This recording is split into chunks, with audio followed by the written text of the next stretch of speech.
அஸ்ஸலாமு அலைக்கும் ரஹ்மத்துல்லாஹி வபரகாத்து. அன்புக்கினிய சகோதர சகோதரிகளே, இது நபிகளாரின் நற்போதனைகள் பாகம் 22.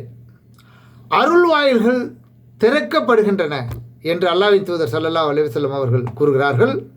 அதாவது அந்த ரமலான் மாதத்தில் அருள் வாயில்கள் திறக்கப்படுகின்றன என்று நபி ஸல்லல்லாஹு அலைஹி வஸல்லம் அவர்கள் கூறினார்கள். இது முஸ்லீமில் 1957வது ஹதீஸாக இடம்பெற்றிருக்கு. இந்த மாதத்தில் அதிகம் நன்மையான காரியங்களை செய்து கூடுதல் நன்மைகள் பெற்றுக்கொள்ள வேண்டும்.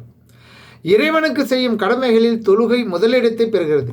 அதிலும் குறிப்பாக கடமையான தொழுகைக்கு பிறகு சிறப்பான தொழுகை இரவில் தொழும் தொழுகையாகும் என்றும் அல்லாஹ்வின் தூதர் ஸல்லல்லாஹு அலைஹி வஸல்லம் அவர்கள் கூறுகிறார்கள். இது முஸ்லீமில் 2157வது ஹதீஸாக இடம்பெற்றிருக்கு.